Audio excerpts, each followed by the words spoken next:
Now tuned into the show where you learn the discipline to show up day after day to do the work, the confidence to put yourself out there boldly and authentically, and the mental toughness to continue showing up, doing the work, putting yourself out there even when the success you've expected to achieve has yet to be achieved. And on top of all this, you get a huge dose of personal initiative. That is the go-getter energy that moves any one of us, including yourself, to go and make things happen instead of waiting for things to happen. And then we put all this together into a series of frameworks, approaches, insights, strategies, and techniques, all underneath the umbrella of one unifying philosophy that is called work on your game. My name is Dre Baldwin, also known as Dre All Day, and welcome to the show. And today's topic, we are on part 4 of 4, the grand finale of how to be a more resilient individual. All that being said, first of all, actually, before we get started, let me remind you, I have a daily motivation text. I send this message out free of charge via text message straight to your phone every single day, guaranteed to keep you focused, sharp, and on point. So why would you not want to receive this message completely for free? Even if I was charging for it, you should get it. But I'm giving it to you for free. So all you got to do is text me at this number, 305-384-6894. And every morning when that daily motivation text goes out, because you are a member of my text community, you shall receive the message. Secondly, workonyourgameuniversity.com is where you get your next step. That's where you take your next steps of working with me, being a member of the university, getting coached by me, getting access to all of our courses, things like Bulletproof Mindset 2.0, which will help you with your resilience, guaranteed. Also, I got a course called Toughen Up. We got another one called Next Mission. We have another one called the Work on Your Game System. All of those will help you with your resistance personally and professionally. Just go to workonyourgameuniversity.com. Now, let's get into the topic today without any further ado, which is again part 4 of 4, which is how to be a more resilient individual. So we have already laid out what this is, what it means, and of course the first 3 parts. So if you haven't gotten any of those, just go to the previous 3 episodes of this show and you'll get the whole buffet of what you need to be a more resilient person. So let's start here on point number 10. Then we got 11 and 12, and then we will be done. Number 10, to be more resilient, you need mindfulness. Yes, mindfulness. If you are more mindful, then you can be more resilient. As this term mindfulness is relatively new at being popular, although not new at existing, I went and looked up the definition so we can all be clear on what it means. Definition of mindfulness is a mental state achieved by focusing one's awareness on the present moment while calmly acknowledging and accepting one's feelings, thoughts, and bodily sensations, used as a therapeutic technique. That definition says a lot. Here's what I'll say. I'll shorten it up and bottle up this definition. It says the following. It means focusing on the moment that you're in, whether that be through your feelings, your thoughts, your energies, whatever happens to be going on, and just maintaining your presence of mind amidst the turmoil of events. That's what mindfulness means. It means maintaining your presence of mind. It means not losing your head, not being thrown so far off course, not being, what's the word that I would use here? Not being distraught or distracted or just completely thrown off the horse, so to speak, when things happen in life. Because we all know that in life, things happen. And since things are always happening, sometimes they are things that are neutral and we don't care. Sometimes there are things that we want and we're happy. And sometimes there are things that we don't want and we're annoyed at the least. Thrown off, upset, sad, destroyed at the worst. Mindfulness is about staying in your frame and in your zone regardless of what's happening, positive or negative. Not getting too high on the good stuff and not getting too low on the bad stuff. That is how I define mindfulness. But if you want the dictionary definition, I just gave it to you. So in the 33 Strategies of War, which is one of my favorite books written by my favorite author, a man by the name of Mr. Robert Greene, he has a chapter in there that is talking about this exact thing, not losing your presence of mind when things are going on. His book is about war. Now he uses actual literal war examples, like when people are on the battlefield with guns and killing each other, but also war can just be the war in your own mind. And actually this chapter, which is called Maintaining Your Presence of Mind, it's in the section of the book that is all about internal warfare. Internal warfare is the war that's going on in your own head. You getting over your own shit, whatever your shit happens to be, getting over that stuff is an internal war that you have to fight. And that's the section that this chapter is contained in. And it's all about you, again, staying in your space, staying in your frame, staying in your zone, even when other things are happening that you didn't even want to happen, or you were trying to avoid happening, or somebody else forced to happen, and now you got to deal with it. No matter what the situation is you are dealing with in life, you never want to lose your mindfulness or your presence of mind, because they're synonyms in this sense. Point number 11. We are talking today about how to be a more resilient individual. Number 11, gratitude. Gratitude, just a feeling of thankfulness. Now, you may be wondering, why would you want to feel gratitude in the midst of a challenging or difficult situation, especially one that you didn't want? Because that's what resilience is about, right? Resilience is about how do you deal with challenging and difficult situations. You don't need resilience when everything's working, right? You don't need mental toughness when everything is going the way that it's supposed to be. For the most part, you don't. There are times you can, depending on how you look at it. But why would anybody need gratitude why would anybody want to feel gratitude when you're in a situation that is challenging or difficult? Why would you want to feel gratitude for that? Let me tell you why. Because you can feel gratitude with the fact that you are being faced with a challenge, and challenges usually preclude breakthroughs. Usually your breakthroughs in life happen when you are challenged in some way. It can be a small challenge, it can be a big challenge. One of the things that I always emphasize and what we do here at Work On Your Game University, especially myself as a coach, is not that I'm just some guru sitting at the top of a mountain and you just throw 100 questions at me and I give you 100 perfect answers, even though I do have a lot of answers. That's not the main thing that happens when you work with me as a coach. The main thing that's going to happen is I'm going to ask you some questions that you might not really be able to answer. I'm going to ask you some questions that are going to challenge your thinking. And because I've challenged your thinking, you're going to have to think in different ways. And when you think in different ways, that's when you get insights and breakthroughs. So it's not me that's going to just make these amazing things happen. You are going to make them happen. I'm going to facilitate the process. So challenges lead to breakthroughs. So when you are faced with a challenging or difficult situation, be happy, because as long as you have the resilience to deal with it and you stay in the game, what's going to happen is you're going to get a breakthrough. And the breakthrough is when the amazing things start happening. So it's not the challenge itself that makes it happen, but the challenge precludes the amazing things. You get what I'm saying? So you should be happy next time you're faced with a challenge. When you should be worried the most is when there are no challenges in your life and everything just seems to be going normal and you're kind of sleepwalking through everything and there's no real challenges, nothing really waking you up. That's when you really should be worried, not the other times. Okay? So be happy when you face challenges. No human life is devoid of challenge. So when you get one, at least you know you're alive. All right? Because any human that doesn't have challenges is dead. Challenges usually make us better if they don't kill us. So you can have gratitude for that. You have gratitude for the fact that you were chosen by the universe or your God or the Holy Spirit, whatever you look to.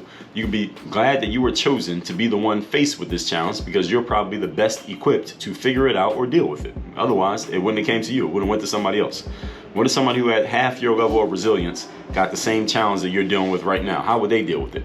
They might get buried by the challenge because they don't have the resilience to handle it. They don't have the intelligence to deal with it, and they aren't listening to the Work On Your Game Masterclass. Therefore, they are not prepared to know how to think about it and look at it the right way, through which they can see that, you know what, this is actually a good thing that I got hit with this challenge. They're gonna look at it as something that's gonna destroy them, and what are they gonna do? They'll probably end up, getting buried by the challenge, quit, and life will just kick their ass for the rest of their lives, and that's not good for them. So it's better that the challenge went to you, who's prepared to deal with it, than them who is not prepared to deal with it. So you can be happy for that. So the challenge is not going to bury you, and you can have gratitude for that because you are prepared to handle challenges because of what we're talking about right now. And number 12, point number 12, today's topic, again, we are on part 4 of 4, how to be a more resilient individual. Number 4, learning and growth. These are things that you need in order to be a more resilient person, because when you're faced with a difficult situation that will call for resilience, you can learn from whatever led to that situation and grow from the fact that you dealt with it. That's the learning and the growth. So when you're faced with a challenging situation, you can ask yourself, well, why did this happen? How did this happen? What did I do that let this happen? What did I do that caused this to happen? What did I not notice or not see that led to this situation happening? There are always answers to these questions. What did I not know? What did I not see? What did I not understand? This is something that I told you all, if you've listened to the show for some time. I told you the story of how between my sophomore and junior years of college, a new basketball coach came to the team, and I immediately could tell from my first conversation with the new coach that he wasn't really caring that much about the incumbent players who had been on the previous coach's team. So I knew immediately I need to approach this situation as if I'm a brand new player just walking onto the campus, just trying to earn my spot on the team, which I had done just 2 years earlier at my previous college. So I approached that with a different mentality than of someone who is coming back to a team that they already have a spot on, because that wasn't the situation coming into my junior year of college. And there were other teammates I had that sophomore year who had played for the previous coach. They didn't have the same mentality I had. They had the mentality of, well, I already have a spot because I've been on this team for years already. And they came with a different attitude to the following season. And that attitude caused them to end up not being on the basketball team anymore simply because they had the wrong approach. So they didn't even realize, and maybe they realize it now because this was years ago, but in that moment they probably didn't even realize what they had done, what mistake they had made in not seeing something that I had seen.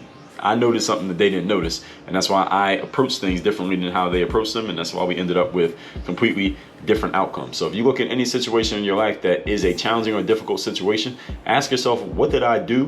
What did I not do? What did I see? What did I not see that led to this circumstance happening? Because there's always something that precludes. There are no coincidences, folks. There are causes, but there are not coincidences. Things don't just randomly happen. Now, they may seem random to you. The only time a circumstance in your life may appear to be random is when you just don't know what happened. Now, there are sometimes actual random events. Nicholas Nassim Taleb has a book called The Black Swan. The Black Swan Effect, I think is what it's called. He talks about this, the random things that happen, like a black swan. Like most swans, the bird, the swan, what color is the swan? Usually it's white. So you see a black swan, it's like a random thing that happens, and there's nothing that specifically causes it. I don't know if you can breed black swans, but these random things that happen, usually the things that happen in our lives, most of us, most of the time, they are not black swan events. They are caused by something. It's just that we don't know the cause. So we want to attribute it to randomness when it's not actually randomness. It's like back in the days before we understood science at the level at which we understand it today. Whenever there was a thunderstorm, or there was rain, or there was a long drought and there was no rain, the people of that time would think that this is something that the gods had decided to punish us with. So the gods were angry, that's why we had a thunderstorm, or there was lightning, or the gods wanted to kill us all, so that's why there would be a drought and there would be no rain and people would be dying of thirst, or there are no crops so nobody can eat. They would think that's the gods punishing them, when we found out later on, once we got better at technology, understanding this is just weather and this is just the way it works. It's not God causing these things to happen. And we used to attribute all kinds of random stuff to all kinds of things that we thought were random to random occurrences that didn't quite make sense, but we've learned a lot and we know a lot more as a society now, so we don't do those things. Like back in the days, some of you may be familiar with the story of the Salem witch trials, which was when women out of nowhere, it started somewhere small, but then it got bigger, where these women were randomly accused of being witches. So you were accused of being a witch. So if your child was late to start speaking, or something was wrong with the kid, or you happened to do something that seemed to be magic, another person saw it as magic, they accused you of being a witch. And if you admitted to being a witch, they would burn you at the stake. And if you denied being a witch, they say, oh, denial is the first step in the first sign of lying. So they would burn you at the stake. You got accused of being a witch, you ended up getting killed because of this hysteria going on about just accusing people of being witches, when we later on realized that these things that we thought was witchcraft that these women were doing was not actually witchcraft. It was just they were doing stuff that we couldn't explain any other way, so people came up with these random explanations. Most of the time in life, things that happen are not random. There is some causation behind it. You just need to figure out what it is. And this is, again, learning and growth. This is what happens when you need to be resilient, is you look at the situation and say, there is something I can learn from here. There's something I can grow, something that will allow me to grow from here. Let me dig and find out what the actual issue is. If you had a house, for example, that had a bunch of very valuable jewels inside of it, and you left them at home while you went on a week-long vacation, came home from your vacation, and you noticed as you're driving up to your street that your home has burned down. Your beautiful home has burned down, and all that's left of what used to be your house is a pile of rubble. And while you're standing there assessing the damage, getting over the shock of what just occurred or what you just saw, you realize that those very valuable diamonds, which are worth more than the cost of the house itself and more than the insurance is going to give you, they are buried somewhere in that pile of rubble. What are you going to do? What would you do in that moment? I think you do the same thing that I would do. You would grab a shovel and you would start digging through that rubble, because you're like, listen, Mr. Insurance, Mr. Fireman, I know you got to do your job, but get the hell out of my way, because there's some real valuable stuff in this rubble that I need to get to, because you know how much that stuff is worth. That's how you need to look at every situation that is challenging or difficult for you, and start digging in there and figuring out, where's the value in this situation? Where's the learning in this situation? Where's the growth in this situation? It's somewhere in that pile, but you got to dig for it. You got to look for it. And if you have the mind to look for it, you will find it. Anything that you look for in life, you look hard enough and you believe that it exists, you will find it. I hope everybody caught that one. So, you can also try to figure out, again, what led to a situation so that when you're facing a challenging one, ideally you don't face the same type of challenging situation 2 times in life. You level up to bigger and more formidable challenges rather than facing the same ones over and over again, so you don't have the same problems again. A key skill of resilience, Ray Dalio talked about this in his book Principles, is the breaking down or debriefing after a situation and figuring out what did we not notice that we should have noticed given the same information that we had at the beginning. What did we not notice at the beginning that we should know now? Now, of course, when you go through a situation, you'll have new knowledge based on what you experienced that now you know after it's over. But you also want to look back at the beginning of a situation and ask yourself, what should we have known at the beginning that we simply ignored or just didn't notice? So that next time around, you have a better way of preparing for a circumstance so that you don't miss the things that you missed last time. All right, that's part of the debriefing process as well, so that certain circumstances don't occur again if they happen to be preventable, or at least you can prepare for them. All said, let me recap, then I'll tell you about the text. The last 3 steps of how to be more resilient. Number 10, mindfulness. This is maintaining your presence of mind amidst the turmoil of events. Things happen in life. We know this. Things will always happen. It's just a matter of you staying in your frame and in your mental presence despite the fact that randomness is occurring and things that you don't want to happen. They aren't random, but they seem random. Things are occurring. Number 11, gratitude. Be thankful for the fact that you are facing a challenge, because challenges usually preclude breakthroughs. You deal with the challenge, you will get a breakthrough at the end. And number 12, learning and growth. You can learn from any situation that you go through if you look hard enough, and you will grow from any situation if you stay in it and experience it. Again, you want to debrief every situation you go through. When it's done, ask yourself, what should I have known that I did not notice before? And also, knowing that there is value in every situation, you want to grab a shovel and start digging for that value as soon as you realize that you are in a situation, even if the only thing in front of you is a pile of ashes and rubble.